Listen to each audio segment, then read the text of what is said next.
কি গো গিন্নি, তোমার কি রান্না বান্না কিছু হলো? আমার যে আবার বেরুতে হবে। রান্না কিভাবে হয়? আমার কি পাঁচ হাত নাকি? হ্যাঁ, সে ঘুম থেকে উঠতে না উঠতেই রান্না হয়ে যাবে? এত বেলা করে রান্না করলে খাবো কখন? আর কাজই বা বেরোবো কখন শুনি? তা এতই যখন তারা, ঠিকঠাক রোজগার করো আর একটা কাজের লোক রাখো। আমি পারবো না এসব। কাজের লোকই যদি রাখতে হয় তাহলে তোমাকে ভাত কাপড় দিয়ে পুষতে যাব কেন শুনি? পুষতে হবে না আমাকে। আমি আমার ছেলেকে নিয়ে আজই বাপের বাড়ি চলে যাব। বলি, ছেলেটা কি তোর একার শুনি? আর কিছু হলেই এ ছেলেটাকে নিয়ে বাপের বাড়ি চলে যাব, এই কথা শুনতে শুনতে আমার কান ঝালাপালা হয়ে গেল। তা শুনতে না চাইলে কানে তুলো দিয়ে রাখতে পারো না? আমি কি বলেছি যে আমি যা বলবো তা সব তোমাকে শুনতে হবে? ধুত তেরিকা, এই ঘ্যান ঘ্যানা নিয়ে শুনতে আর ভালো লাগে না। যা ইচ্ছে তাই করো, আমি চললাম। পোড়া কপাল আমার।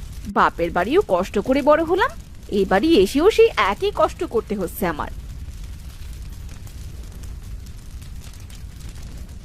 মা, ও মা, কি রান্না করছো? কি আর রান্না করবো রে বাপ? তোর বাবা তো আমাকে মাছ মাংস এনে দেয় না, সে একটু ভালো মন্দ রান্না করে খাওয়াবো। তুমি চিন্তা করো না মা, আমি বড় হয়ে অনেক টাকা রোজগার করব, আমাদের কোনো অভাব থাকবে না। সেই আশায় তো বুক বেঁধেই বাড়িতে পড়ে আসি রে বাবা। তুই বাইরে থেকে একটু ঘুরে আয় তো, আমি ততক্ষণে রান্নাটা শেষ করে নিই। হায় রে পোড়া কপাল, ছোটবেলা থেকে যুদ্ধ করতে করতে এত বড় হলাম। পরিশ্রম করলে নাকি কপাল খোলে। আমি সারাদিন এত পরিশ্রম করেও দুমুঠো ভাত জোগাড় করতে পারি না।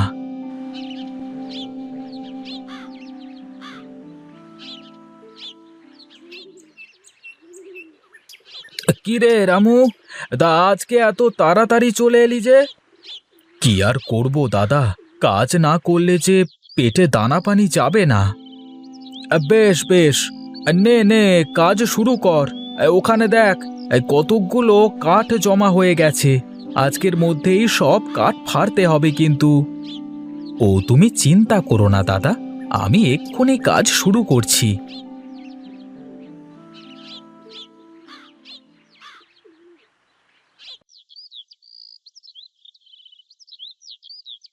ওহ, কি গরম রে বাবা, গা পুরো ভিজে যাচ্ছে কুড়ুল মারতে মারতে।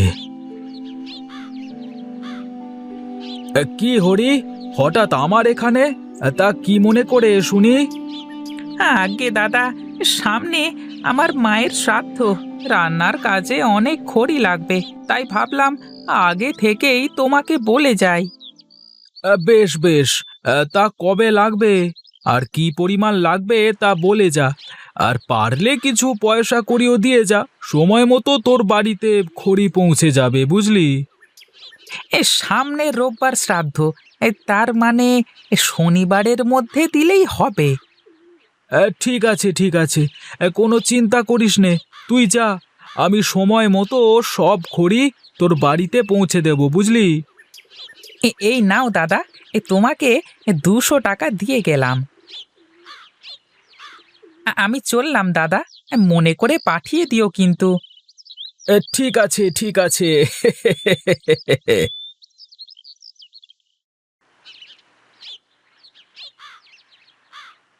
কি রে, কাজ ফেলে এখানে আসলি যে? একটু একটু জিরিয়ে নি দাদা, তারপর কাজ করছি। আরে তাড়াতাড়ি কাজ কর হাত চালিয়ে। দেখলি তো কত বড় অর্ডার পেলাম। আরে কাজ কর কাজ কর, আমি বাড়ি থেকে একটু ঘুরে আসি।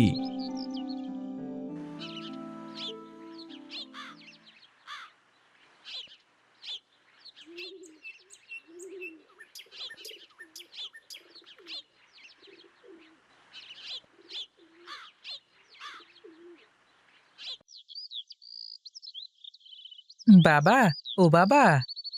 তুই এসেছিস বাবা? তা তোর মা বুঝি খাবার দিয়ে পাঠিয়েছে?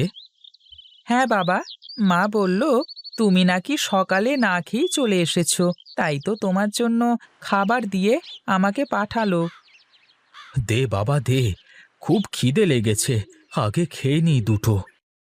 তুমি খাবার খাও, আমি তোমার দুটো কাঠ ততক্ষণে ফেরে দিই। না রে বাপ না, তুই পারবি নে, হাত পায়ে লাগবে। তুই বস, আমি খাবার খেয়ে নি, তারপর কাজ করব।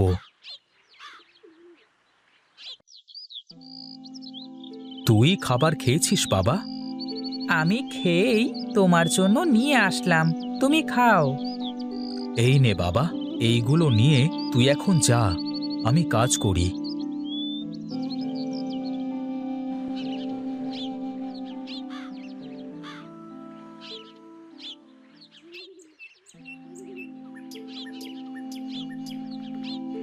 কি রে রামু, খাওয়া দাওয়া করেছিস? এই তো খেলাম দাদা, ছেলে খাবার নিয়ে এসেছিল। তোর মতো পরিশ্রম করা লোক আমি আগে দেখিনি রে রামু। পরিশ্রম করি বা কি, সারাদিন এত পরিশ্রম করেও তো সংসার চালাতে পারি না। চিন্তা করিস নে রামু, দেখবি একদিন সব ঠিক হয়ে যাবে। আর ছেলেটা বড় হয়ে গেলে তো তখন আর তোর কোনো চিন্তা থাকবে না। কপালে কি আছে বিধাতাই জানে দাদা, যতদিন গায়ে শক্তি আছে কাজ করতে থাকি।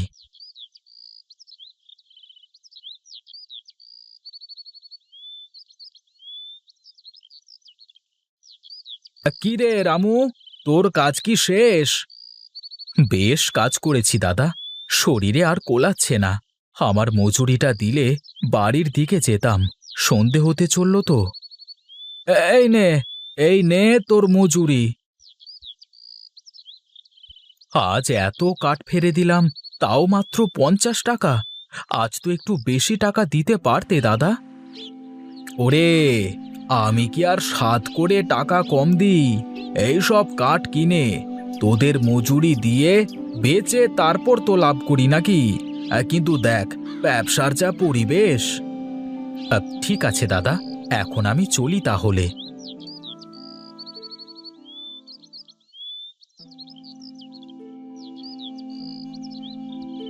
এ কি বুড়িমা, তুমি এখানে বসে কাঁদছো কেন? আমি এক ভিখিরি বাবা, গ্রামে গ্রামে ভিক্ষা করে বেড়াই। তা তোমার বাড়ি কোন গ্রামে বুড়িমা? আমার বাড়ি ঘর কিছু নেই বাবা, আমি ভিক্ষা করে বেড়াই। সেখানে একটু জায়গা পাই, সেখানেই ঘুমিয়ে যাই। ইস, কি কষ্ট! বিধাতা যে কখন কার সাথে কি খেলা খেলে। তা তুমি এখন কোথায় যাবে শুনি? কিছু জানি না বাসা, কোথায় যাব, কি করব? তুমি আমার সাথে যেতে পারো বুড়িমা। আমি আমার বউ আর ছেলেকে নিয়ে একটা কুঁড়ে ঘরে থাকি, ও তোমার এক ব্যবস্থা হয়ে যাবে।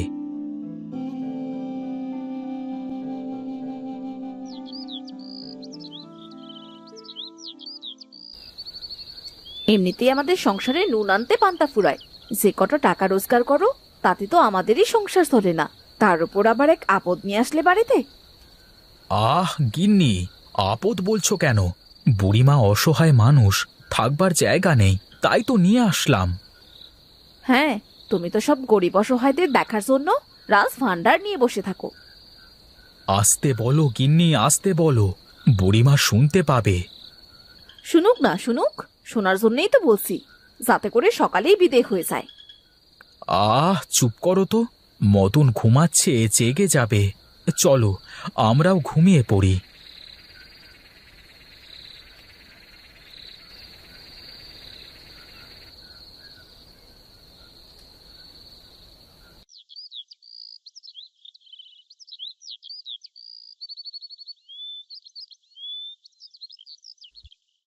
এ কি বুড়িমা, তুমি কি করছো এখানে?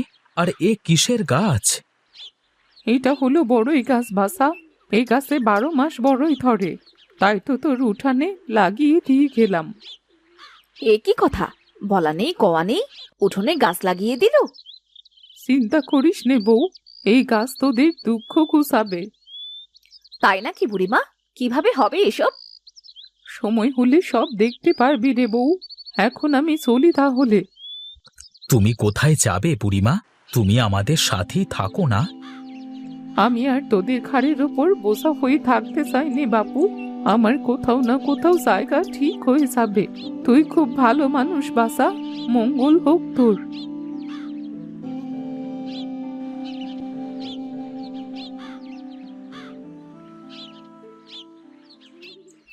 তুই ওখানে কি করিস রে বাপ? মা, বড়ই গাছে পানি দিচ্ছি। গাছটা বেশ তাড়াতাড়ি বড় হচ্ছে মনে হচ্ছে। তোর বাপের মতো তোরও কি মাথা টাথা সব গেল নাকি? চলে আয় ওখান থেকে।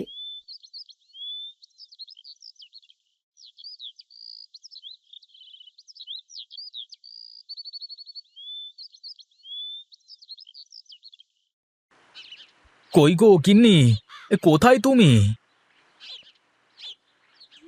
আরে কি হলো? এমন ষাঁড়ের মতো চেঁচাচ্ছ কেন?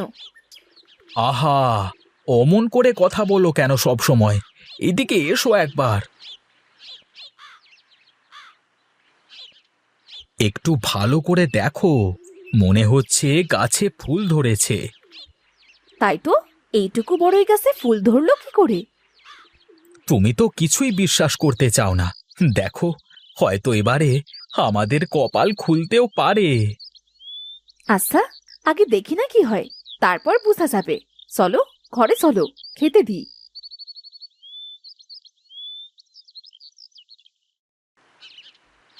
বাবা, ও বাবা, একবার বাইরে এসো।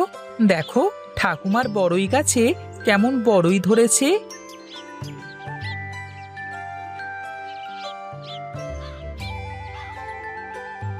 কি হয়েছে রে বাবা? দেখো বাবা, ঠাকুমার গাছে কেমন বড়ই ধরেছে। হে কি, এ তো সোনার বড়ই মনে হচ্ছে। কি বলো গো? আমার নিজের চোখেও যে বিশ্বাস করাতে পারছি না। আমার যে কি আনন্দ হচ্ছে।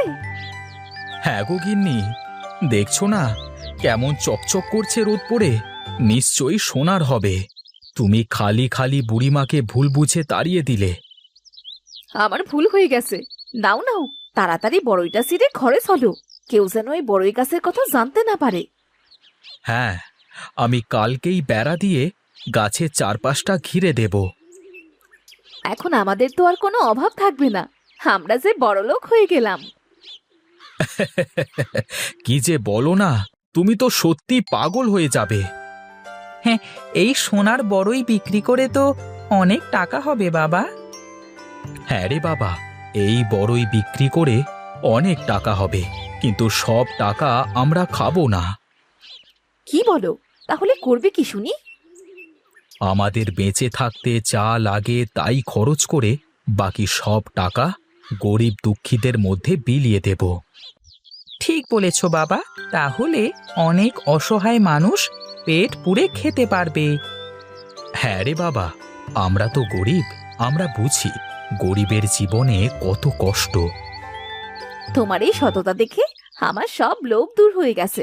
আজ থেকে তুমি যা বলবে আমিও তাই বলবো, আর সব সময় তোমার কথা মতোই চলবো। বুঝেছো গিন্নি, পরিশ্রম করলে আর ভালো কাজ করলে তার ফল অবশ্যই পাওয়া যায়। চলো এখন আমরা ঘরে যাই, তোমাদের খেতে দিই।